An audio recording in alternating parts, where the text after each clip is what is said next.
MBC는 그냥 언론사가 아니잖아요. 이게 공영방송입니다. 공영방송이 국가의 재산이고 국민의 주인이 국민이거든요. 저는 회사라고 생각해 본 적이 한 번도 없어요. MBC가. 회사 아니죠. 여기는. 그 언론 기관이고 동시에 워낙 영향력이 크기 때문에 감시의 대상이기도 한 거죠. MBC의 C가 코퍼레이션인 게 바로 그거잖아요. 법인이잖아요. 네. 그런 관점, 공익법인. 그렇죠. 네. 그래서 이거는 MBC를 활용해서 우리가 언론 활동을 하되 MBC의 경영진을 위해서 복무하는 건 안 되는 거죠. 국민만 바라봐야 되는 것이고. 그러다 보니까 제가 내부 고발을 한 6번인가 했어요. MBC의 비자금 조성하는 걸 고발한 적도 있어요. 그래서 MBC 광고부장이 해고가 돼가지고 그분은 꼭 비 오는 날만 되면 죽인다고 전화를 주셨어요. 비 오는 날만 되면. 만약에 내가 경영자인데 이성호 기자 같은 사람 오면 힘들겠다. 그래도 저는 MBC 정말 그렇죠. 그래서 사랑했고 저 같은 또라이 기자를 품어주고 제가 거기서 뭐 징계도 많이 받긴 했지만 또 제가 보도 내려면은 막 이렇게 아부도 잘해요. 제가 정말 그렇지. 구슬려야지. 네, 거슬려서 막 청소도 하고 막 해서 여하튼 보도 하게끔 해주시고 그런 과정에 노조가 이제 도움도 주시고 그래서 정말 고맙죠. 제가 기자 일 할 수 있도록. 근데 다시 안 들어가실 거냐고요. 어쨌건 뭐. 근데 기회가 아까 주어진다면. 이제 다시 답변 드리면 그렇게 해서 잘렸는데 계속 정지 6개월을 계속 이어서 받았어요. 그래서 그때 이제 제가 박근혜 최순실 게이트를 상당히 취재한 상태였기 때문에 그걸 영화로 만들고 있었어요. 그거 7시간? 대통령 7시간이라는. 그때가 이제 2년 전인데 다시 징계가 나와서 나가서 빨리 영화를 만들어야겠다 해서 해고를 했죠. 제가 사표를 냈죠. 그러면 다시 복직할 수는 없는 거예요. 자기가 사표되고 나왔기 때문에. 근데 우리 변호사님 말씀으로는 그건 강제 그 2번이나 연거푸 복직 뒤에 중징계를 때렸기 때문에 이거는 사실상 강제 퇴사로 보는 게 맞다 이렇게 말씀을 하시던데 일단 기계적으로 보면 자동 복직 대상자는 아닌 거죠. 정말 이제 공영방송이 정상화돼서 나중에 뭐 지금 당장은 아니라도 나이가 있으니까 한 5년 10년 후에 MBC 사장 이상호 보는 건 어떨까요? 그럼 MBC가 어떻게 변해 있을까요? 나 지금 정말 궁금한 거예요. MBC는 진짜 우리 저 최성호 선배나 박성재 기자 선배나 진짜 좋은 경영자 후보들이 많아요. 저는 취재하는 거는 좀 즐기고 잘할 수 있을 것 같은데 열심히 하면 경영은 이렇게 크게 아울러서 이렇게 할 수 있는 분들이 해야 되는 거 아닌가 싶기도 해요. 덕담을 이렇게 진작에 받으시면 또 내가 아니 그만큼 MBC가 정상화만 되면 유능하고 좋은 자원들이 곳이구나. 많다는 걸 말씀드리고 싶었던 거죠. MBC에 대한 사랑이 각별한 저 입장에서도 MBC 정상화 바라겠고요. 어쨌든 김광석으로 잠깐만 더 돌아가 볼게요. 이제 김광석 씨의 그 억울한 죽음은 제 개인적인 얘기 하나 드리고 싶어요. 네. 저도 세월호 사건에 대해서 이만큼 이야기를 했던 이유는 뭐 나이 차이는 좀 있지만 저 딸이 지금 초등학생이거든요. 초등학생인 딸이 그런 상황이 됐을 경우에 어땠을까라는 생각으로 접근 지금까지 해왔거든요. 돌아버리죠. 네. 똑같은 상황이라면 저는 그리고 장모님이 일본에 사셨는데 장모님이 의문사를 당하셨어요. 불과 몇 년 전에. 근데 일본에 사시기도 했고 그분이 돈이 굉장히 많은 분이었는데 주위에 금전 관계도 꽤 있었어요. 그러니까 빌려준 돈이 우리나라 돈으로 수십억쯤 되고 갖고 있는 폐물만 해도 한 수억 원어치 되는 정도의 그런 분이셨는데 정황적으로 보면 그중에 관계자인 수양 딸이라고 하는 사람이 죽인 게 맞아요. 근데 언어도 안 통해 어떤 상황도 안 돼서 가장 가까운 사람이 술 마시고 심장마비 비슷한 걸로 약물 잘못 먹게 죽었다 이렇게 해서 그냥 묻혔는데 모든 의문사는 네. 모든 죽음은 다 심장이 마비돼서 죽죠. 그러니까 그게 무슨 약을 먹고 이런 상황들이 있어서 죽인 건 확실한 사람. 그러니까 예를 들면 비슷한 거예요. 죽인 걸 의심되는 사람이 새벽같이 전화를 받는지 안 받는지 확인하는 전화까지예요. 공중전화 가서. 그럼 사실 그 사람 범인인 거잖아요. 근데 어떤 법적인 힘도 없고 그리고 오죽했으면 제가 아는 사람이 있는 SBS의 이 방송에다가 제보도 같이 하고 좀 알아봐달라고 이야기도 좀 하고 근데 그렇게 의문사를 당하면 가족 입장에서는 미쳐버리는 거예요. 한이 맺히는 거죠. 그럼요. 그래서 저는 이상호 기자는 그냥 기자로서의 역할을 하는 거고 그 관점을 저는 가족의 입장에서 보고 싶어요. 내 새끼 딱 30살 조금 넘어서 누구한테 죽임을 당한 거라면 그 법적인 문제는 두 번째라고 생각합니다. 진실을 밝혀주는 거. 세월호 사건도 사실은 진상규명이라는 게 그런 거 아니에요. 누가 왜 죽였는지 다시 알고 싶다는 거잖아. 제대로 밝혀지지 않았으니까. 그런 면에서 보면은 그 역할을 할 수 있는 사람은 보통의 우리 같은 사람들이 아니고 가장 좋은 건 국가가 해주는 거고요. 국가가 해주게 하기 위해서 기자 같은 분들이 나서시는 거죠. 정말 잘하시고 있는 거예요. 이게 선례가 되면 다른 사건들도 굉장히 많이 해결되지 않을까요? 정말 억울함이 이 사회 평화의 가장 적이라고 생각해요. 억울한 거. 말하지 못한 한이 쌓이는 거. 언론은 사실 별거 아니거든요. 억울함을 풀어주는 거예요. 그러니까 저는 기자 초반에 기자가 뭔가 무당이라는 생각을 잠깐 해본 적이 있어요. 그 문성근 대표도 그런 말씀하시던데. 사회적 무당이라고. 무당이 이렇게 뭐라 그러죠? 고객을 만나서 얘기하는 거 보면 소통을 해요. 평생 뭐 시어머니랑 싸웠던 며느리야. 얼마나 한이 많겠어. 그런데 무당이 쫙 이렇게 신이 내려가지고 시어머님이 돼요. 그래서 시어머니의 어떤 그런 아픔을 서로 얘기해주면서 뭐 이렇게 커뮤니케이션하는 걸 봤어요. 그러면서 조금 마음이 풀려서 나가더라고요. 아, 저런 거구나. 옛날에 우리 뭐 심리학 카운셀링 받기 어려웠던 조선시대 때는 무당이 저런 역할도 했겠다는 생각을 좀 해봤어요. 언론이라는 건 사실 단박에 뭐 행정 권한도 없고 세상을 바꾸긴 어렵거든요. 그러니까 제가 한 일은 20여 년 동안 그냥 억울하신 분들을 만나서 손잡아 드리면서 이야기 들어드렸던 거. 그게 저는 언론이라고 생각해요. 그리고 억울함 들어드리고 실제로 많은 기대를 하고 오시는데 기사가 나가더라도 크게 변화되는 거는 없더라고요. 경험적으로 보면. 저도 그 경험 많이 한 게요. 우리 5대 목표 중에 하나가 소수약자들한테 마이크 빌려주자 이거였거든요. 실제로 어떤 것이 다루지 않던 이야기들을 다뤄서 최근에 해결되는 것들 많아요. 가습기. 그것도 우리가 최초 인터뷰여서. 당장 일주일에 한 번 방송 내는 걸로는 그분들 마이크 빌려줄 공간이 없어요. 네. 근데 우리는 공간이 되게 많은 방송이었기 때문에 사실 그렇게 알려지지 않은 사건 내면 많이 듣지도 않아요. 그러니까 말씀하신 게 공감이 된 게 크게 반향이 오는 건 아닌데 내가 억울했던 사건, 예를 들면 아까 제가 말한 장모님 사건 같은 걸 누가 마이크 빌려주면 그 억울하고 오심나는 지점을 다 말할 것 같거든요. 일단 그렇게 해줌으로써 뭔가 일단 조금이라도 치유가 되는 측면이 있더라는 거죠. 그렇죠. 그리고 그분들이 일단 심리적으로 편해지시고 그만큼의 억울함이 발언되면 전 질량 보존의 법칙처럼 그게 없어지지 않는다고 생각해요. 사람이 양심을 가진 이 환경을 가지고 있잖아요, 우리가. 그러면 그 억울함을 우리가 나눠서 공유하게 돼요. 그 아픔이 맞아요. 사라지지 않고 그 눈물이 땅에 스며들지 않고 우리 가슴 속에 전달되면 그게 결국은 점차 조금씩 세상을 바꾼다. 근데 MBC에 있을 때는 제가 되게 큰 카메라를 들고 다녔잖아요.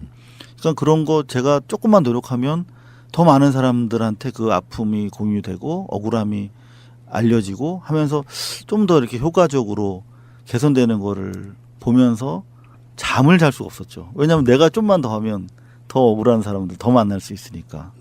그래서 동료들한테 왕따를 많이 당했어요. 그랬을 것 같아요. 네.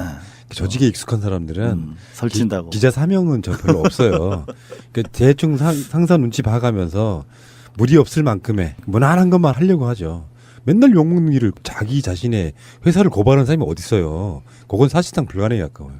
이상호 아니면 불가능합니다. 근데 안 잘렸으니까 정말 좋은 회사인 거죠. 근데 이야기를 이렇게 이제 너무 분산되면 사람들이 내가 이상호 인터뷰를 왜 들었지 하면 안 되니까 김광석 씨에 대한 이야기 이제 마무리를 하자면 우리가 항상 하는 얘기예요. 이런 그 다큐멘터리 영화들이 나오면 항상 하는 말이 이 영화가 100만, 200만, 300만 가서 대박이 나면 세상이 바뀐다라고 이야기해봐야 사람들은 영화하면 픽션으로 만들어진 드라마류를 좋아해요. 스토리 있는 거. 배우들이 연기하는 거. 다큐멘터리 영화가 성공하기는 사실 진짜로 힘들긴 해요. 근데 이분이 제가 보기에는 약간 좀 미친 것 같아요. 다이빙별도 그렇고 지금 김광석도 그렇고 제 3편이 대통령 7시간이라는 거 아닙니까?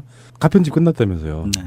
이런 것들 돈 안 되는 것만 열심히 하시는데 문제는 우리들 머릿속에 패러다임을 바꿔야 됩니다. 뭔가 세상을 바꾸려고 만드는 영화예요. 언론이 다이빙별 이야기를 해주면 영화로 만들 필요가 없어요. 언론이 안 다뤄줘서 그런 거죠. 김광석도 마찬가지라고 생각이 들고요. 근데 김광석 영화는 지금 멀티플렉스에 걸린 것도 있죠. 네네. 다이빙보다 좀 낫죠. 그때에 비하면 많이 걸어주고 계시죠. 물론 시간대는 좀 많이 좀 불편하고 상영 안 하는 날도 있고 해서 좀 찾아보셔야 되는데 거기에 그때 비하면 많이 극장은 열려 있죠. 지금 목표가 한 100만 좀 들었으면 좋겠습니다. 기본적으로 지금 김광석 법이 이제 이달 중으로 발의가 되는데 아시겠지만은 율사 출신 의원들이 이제 특히 자한당 쪽에 많고 그런 분들한테는 이게 형사소송법을 공소시효를 철폐한다는 게 소급 입법. 일종의 특별법이죠. 네, 특별법이란 말이에요.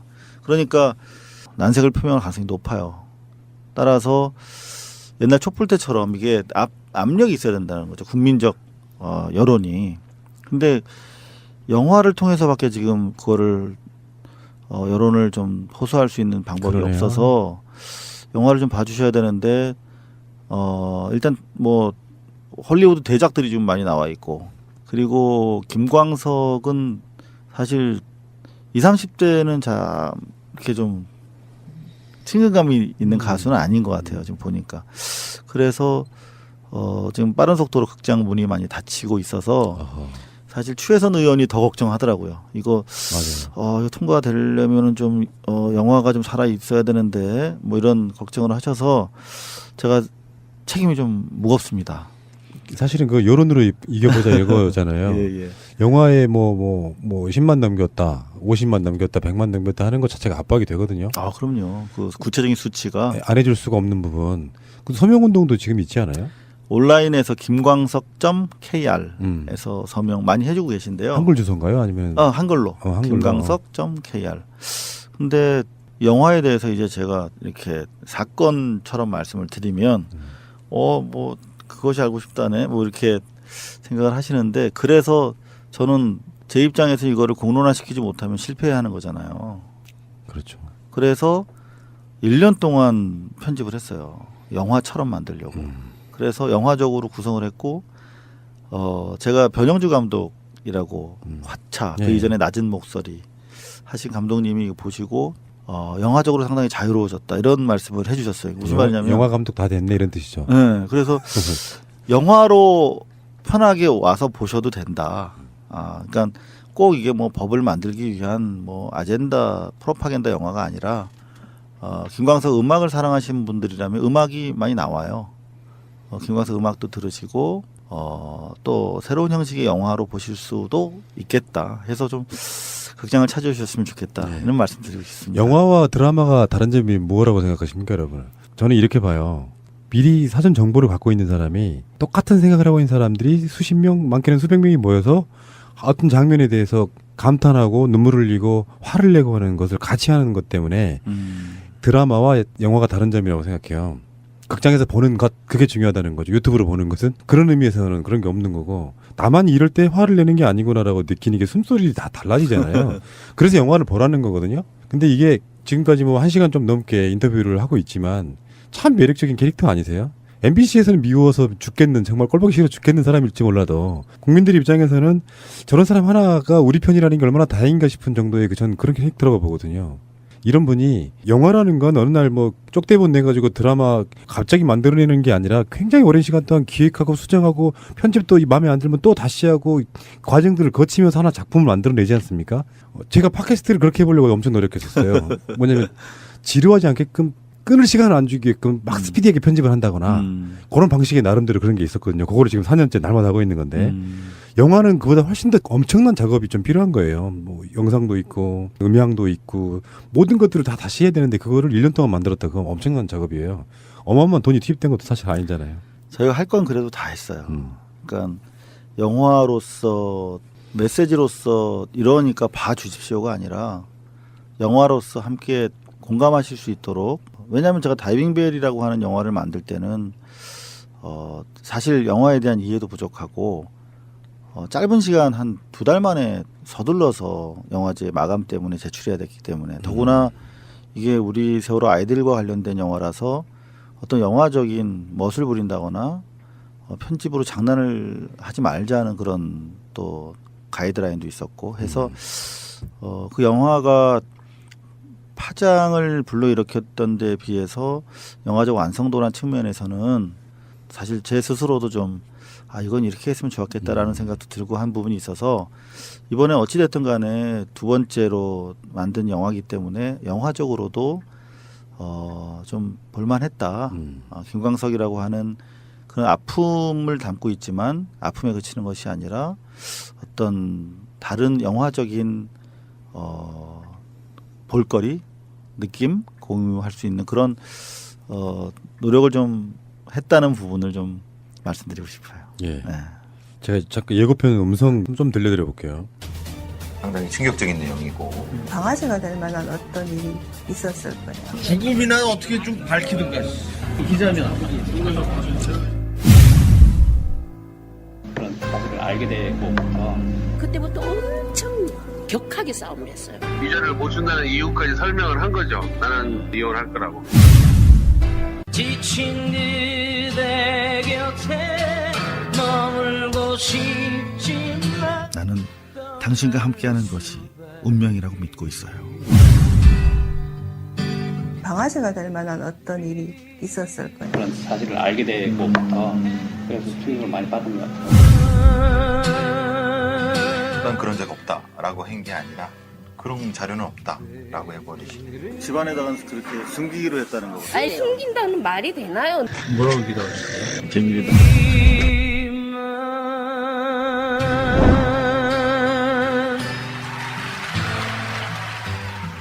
이거는 전반적으로는 음악 영화죠.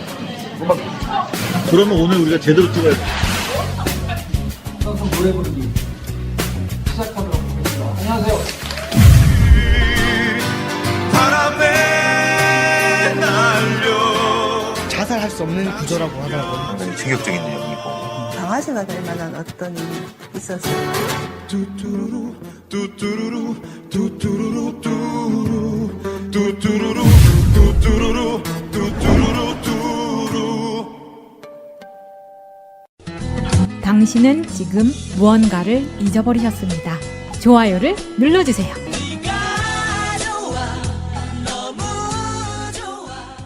자, 들어보셨죠? 그 영화 김광석 포스터를 보면요. 이상호 기자가 아마 그 빌딩 위에 무슨 몇 층을 쳐다보는 것 같은 장면이에요. 근데 거기서 표정에 뭐가 느껴지냐면은 취재하려다 실패한 거야. 그 표정으로 이렇게 아쉽고 뭔가 좀 서운하고 뭔가 좀 분노스러운 표정으로 위를 쳐다봅니다. 그 어떤 장면입니까? 제가 생각했을 때 영화에서 제일 중요한 부분 중에 하나라고 생각하는데 어머님 만나고 나오는 장면이에요. 아, 그래서 김광석 씨 어머님이 가장 진실을 원했던 분이죠. 그렇겠죠. 근데 저랑 항상 만나고 그러셨는데 이제 돌아가시 전쯤에 치매가 오셨어요. 저도 못 알아보실 정도로. 근데 그 와중에도 아들 죽음의 비밀을 밝혀달라고 부탁을 하셨어요.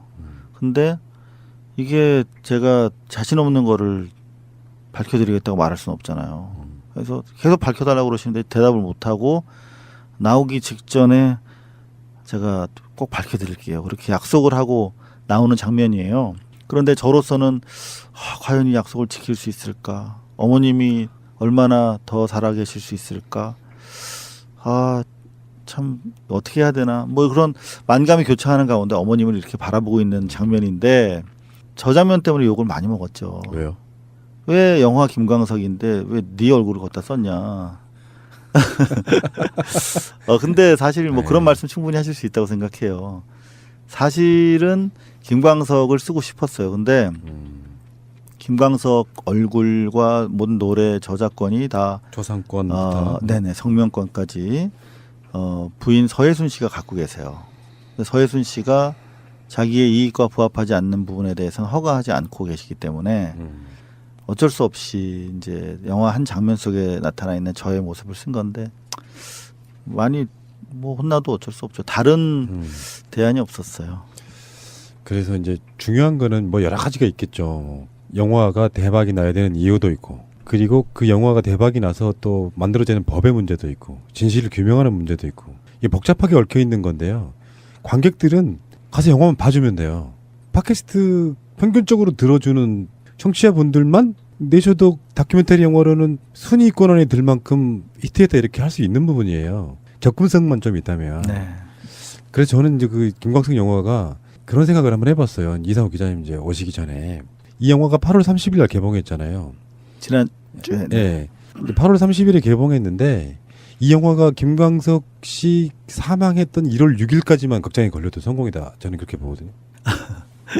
그거는 꿈 같은 일이죠. 그러니까 그게 많은 관객들이 폭발적으로 들어오진 않아도 네. 스테디셀러처럼 계속 들어오면서 극장들이 그 관을 없앨 수 없게끔 만들어줘서 1월 6일까지 극장 상영하기 운동 같은 거 한번 해보면 좋겠어요. 그래서 계속해서 다른 가족이나 친척들 중에 왜 흔히 말하는 뭐 4050 지금 현재 세대들은요 김광석 그러면 누구나 다 아파하고 공감하는데 매체 홍보력이 떨어지기 때문에 보통 동네에 가면 김광석이라는 영화가 나왔는지를 몰라요.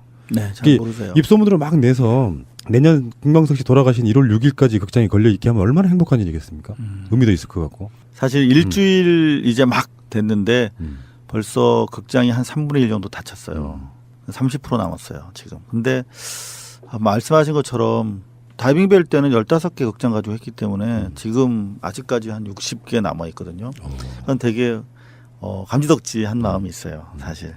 그리고 또 좋은 영화들이 많이 나오고 있기 때문에 욕심 부릴 수는 없지만 그래도 김광석이라고 하는 아젠다, 김광석 법까지 아울러서 이 불씨를 지켜야 되는데 정말 1월 6일까지 단 한 곳의 극장에서라도 지속적으로 상영될 수 있다고 하면 정말 좋겠다는 생각이 드네요. 근데 그보다는 1월 6일에는 이미 그 전에 더 많은 분들이 봐주셔서 김광석 법이 통과되고 범인이 잡혀서 1월 6일에는 김광석 잔치를 할 수 있으면 제일 좋겠다는 생각이 그러네요. 듭니다. 네. 그때도 영화는 계속 되고 있다면 더 좋을 것 같아요. 그러니까요. 나는요 가끔씩 상황과 처해진 것과 생김새와 이름과 기본적으로 사람은 다르지만 그 공감력으로 이해되는 사람들이 가끔씩 만나요. 인터뷰 하다 보면 저 사람이 왜 저러는지 100% 이해할 것 같은 사람들을 만나거든요. 그중에 한 분이 오늘 나오신 이상호 기자가 아니었나 이런 생각을 해봅니다. 왠지 왜 이렇게 짠하고 아프다니까 짠하고 열심히 해서 좋은 결과가 되게 많이 나오는 것 같지 않아서도 짠하고 해직됐다니까 짠하고 근데 그 고생했던 세월들이요 언젠가는 보상받고 보상이라는 게 부자가 되는 보상이 아니고 사람들로부터 그런 거 있잖아요. 고생했다고 한마디 들어주는 거. 근데 그걸로는 안 된단 말이에요. 영화 숫자로 보여주는 거거든. 이상호를 믿고 영화 본 사람이 최소한 200~300만 원 됐다. 뭐 이런 식의 어떤 그 규모로 이야기할 수밖에 없는 게 좀 현실이 좀 안타깝다는 생각이 들고요. 다른 어떤 매체 인터뷰보다 더 저는 공감력 있게 오셨다고 생각해요. 자부하겠습니다. 일단 저는 이 스튜디오에 들어서면서 울컥했어요.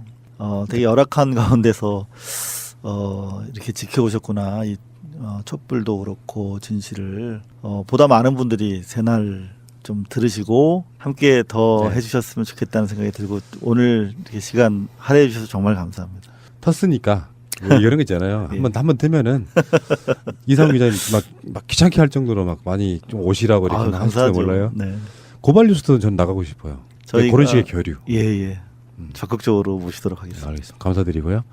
자, 여러분 김광석 무슨 영화였을까 뭐 이미 보신 분들도 계실 거예요. 우리 예청자분들끼리 꽤 계실 텐데 아까 제가 말한 장모님 사건 같은 걸 누가 마이크 빌려주면 그 억울하고 오심나는 지점을 다 말할 것 같거든요. 일단 그렇게 해줌으로써 뭔가 일단 조금이라도 치유가 되는 측면이 있더라는 거죠. 그렇죠. 그리고 그분들이 일단 심리적으로 편해지시고 그만큼의 억울함이 발언되면 전 질량 보존의 법칙처럼 그게 없어지지 않는다고 생각해요. 사람이 양심을 가진 이 환경을 가지고 있잖아요, 우리가. 그러면 그 억울함을 우리가 나눠서 공유하게 돼요. 그 아픔이 맞아요. 사라지지 않고 그 눈물이 땅에 스며들지 않고 우리 가슴 속에 전달되면 그게 결국은 점차 조금씩 세상을 바꾼다. 근데 MBC에 있을 때는 제가 되게 큰 카메라를 들고 다녔잖아요. 그러니까 그런 거 제가 조금만 노력하면 더 많은 사람들한테 그 아픔이 공유되고 억울함이 알려지고 하면서 좀 더 이렇게 효과적으로 개선되는 거를 보면서 잠을 잘 수가 없었죠. 왜냐하면 내가 좀만 더 하면 더 억울한 사람들 더 만날 수 있으니까. 그래서 동료들한테 왕따를 많이 당했어요. 그랬을 것 같아요. 네. 조직에 익숙한 사람들은 설친다고. 기자 사명은 저 별로 없어요. 그러니까 대충 상사 눈치 봐가면서 무리 없을 만큼의 무난한 것만 하려고 하죠. 맨날 욕먹는 일을 자기 자신의 회사를 고발하는 사람이 어디 있어요. 그건 사실상 불가능에 가까워요. 이상호 아니면 불가능합니다. 근데 안 잘렸으니까 정말 좋은 회사인 거죠. 아 근데 이야기를 이렇게 이제 너무 분산되면 사람들이 내가 이상호 인터뷰를 왜 들었지 하면 안 되니까 김광석 씨에 대한 이야기 이제 마무리를 하자면 우리가 항상 하는 얘기예요. 이런 그 다큐멘터리 영화들이 나오면 가셨어요. 불과 몇 년 전에. 근데 일본에 사시기도 했고 그분이 돈이 굉장히 많은 분이었는데 주위에 금전 관계도 꽤 있었어요. 그러니까 빌려준 돈이 우리나라 돈으로 수십억 좀 되고 갖고 있는 폐물만 해도 한 수억 원어치 되는 정도의 그런 분이셨는데 정황적으로 보면 그중에 관계자인 수양 딸이라고 하는 사람이 죽인 게 맞아요. 근데 언어도 안 통해 어떤 상황도 안 돼서 가장 가까운 사람이 술 마시고 심장마비 비슷한 걸로 약물 잘못 먹게 죽었다 이렇게 해서 그냥 묻혔는데 모든 의문사는 네. 모든 죽음은 다 심장이 마비돼서 죽죠. 그러니까 그게 무슨 약을 먹고 이런 상황들이 있어서 죽인 건 확실한 사람. 그러니까 예를 들면 비슷한 거예요. 죽인 걸 의심되는 사람이 새벽같이 전화를 받는지 안 받는지 확인하는 전화까지예요. 공중전화 가서. 그럼 사실 그 사람 범인인 거잖아요. 근데 어떤 법적인 힘도 없고 그리고 오죽했으면 제가 아는 사람이 있는 SBS의 이 방송에다가 제보도 같이 하고 좀 알아봐달라고 이야기도 좀 하고 근데 그렇게 의문사를 당하면 가족 입장에서는 미쳐버리는 거예요. 한이 맺히는 거죠. 그럼요. 그래서 저는 이상호 기자는 그냥 기자로서의 역할을 하는 거고 그 관점을 저는 가족의 입장에서 보고 싶어요. 내 새끼 딱 30살 조금 넘어서 누구한테 죽임을 당한 거라면 그 법적인 문제는 두 번째라고 생각합니다. 진실을 밝혀주는 거. 세월호 사건도 사실은 진상규명이라는 게 그런 거 아니에요. 누가 왜 죽였는지 다시 알고 싶다는 거잖아. 제대로 밝혀지지 않았으니까. 그런 면에서 보면은 그 역할을 할 수 있는 사람은 보통의 우리 같은 사람들이 아니고 가장 좋은 건 국가가 해주는 거고요. 국가가 해주게 하기 위해서 기자 같은 분들이 나서시는 거죠. 정말 잘하시고 있는 거예요. 이게 선례가 되면 다른 사건들도 굉장히 많이 해결되지 않을까요? 정말 억울함이 이 사회 평화의 가장 적이라고 생각해요. 억울한 거. 말하지 못한 한이 쌓이는 거. 완전인데 다시 징계가 나와서 나가서 빨리 영화를 만들어야겠다 해서 해고를 했죠. 제가 사표를 냈죠. 그러면 다시 복직할 수는 없는 거예요. 자기가 사표되고 나왔기 때문에. 근데 우리 변호사님 말씀으로는 그건 강제 그 2번이나 연거푸 복직 뒤에 중징계를 때렸기 때문에 이거는 사실상 강제 퇴사로 보는 게 맞다 이렇게 말씀을 하시던데 일단 기계적으로 보면 자동 복직 대상자는 아닌 거죠. 정말 이제 공영방송이 정상화돼서 나중에 뭐 지금 당장은 아니라도 나이가 있으니까 한 5년 10년 후에 MBC 사장 이상호 보는 건 어떨까요? 그럼 MBC가 어떻게 변해 있을까요? 나 지금 정말 궁금하고요. MBC는 진짜 우리 최성호 선배나 박성재 기자 선배나 진짜 좋은 경영자 후보들이 많아요. 저는 취재하는 거는 좀 즐기고 잘할 수 있을 것 같은데 열심히 하면 경영은 이렇게 크게 아울러서 이렇게 할 수 있는 분들이 해야 되는 거 아닌가 싶기도 해요. 덕담을 이렇게 진작에 받으시면 또 내가 아니 그만큼 MBC가 정상화만 되면 유능하고 좋은 자원들이 많다는 걸 말씀드리고 싶었던 거죠. MBC에 대한 사랑이 각별한 저 입장에서도 MBC 정상화 바라겠고요. 어쨌든 김광석으로 잠깐만 더 돌아가 볼게요. 김광석 씨의 그 억울한 죽음은 제 개인적인 얘기 하나 드리고 싶어요. 네. 저도 세월호 사건에 대해서 이만큼 이야기를 했던 이유는 뭐 나이 차이는 좀 있지만 저 딸이 지금 초등학생이거든요. 초등학생인 딸이 그런 상황이 됐을 경우에 어땠을까라는 생각으로 접근 지금까지 해왔거든요.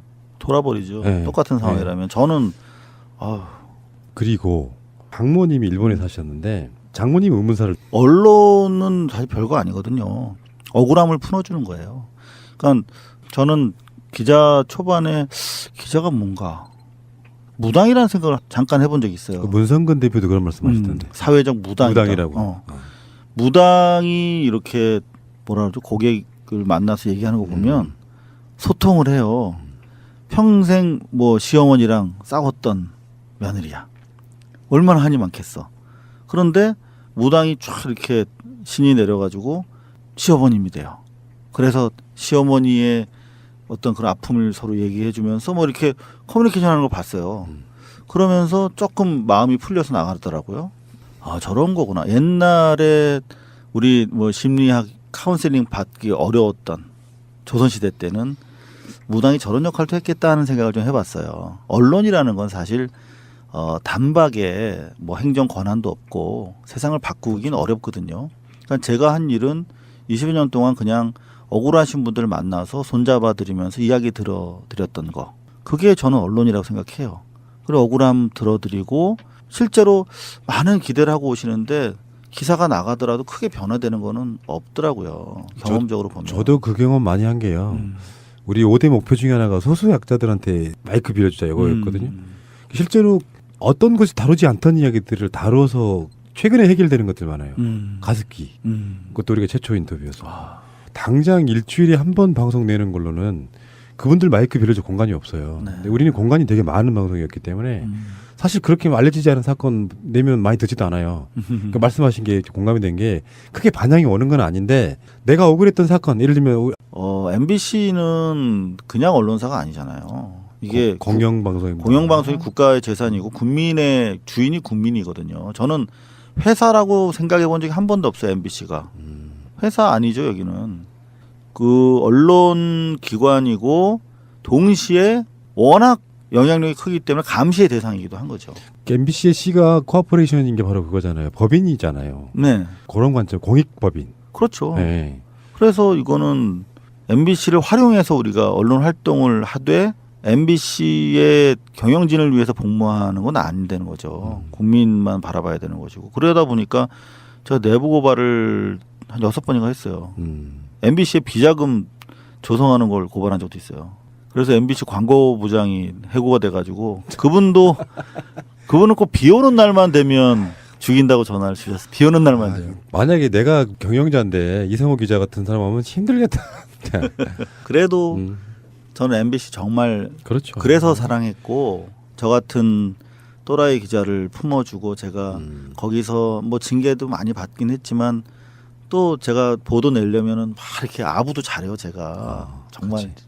구슬려야지. 네, 거슬려서 막 청소도 하고 막 해서 여하튼 보도 하게끔 해주시고 그런 과정에 노조가 이제 도움도 주시고 그래서 정말 고맙죠. 제가 기자 일할 수 있도록. 근데 다시 안 들어가실 거냐고요. 어쨌건 뭐 근데 기회가 아까 주어진다면. 이제 다시 답변 드리면 그렇게 해서 잘렸는데 계속 정지 6개월을 계속 이어서 받았어요. 그래서 그때 이제 제가 박근혜 최순실 게이트를 상당히 취재한 상태였기 때문에 그걸 영화로 만들고 있었어요. 그거 7시간? 대통령 7시간이라는. 네. 그때가 이제 2년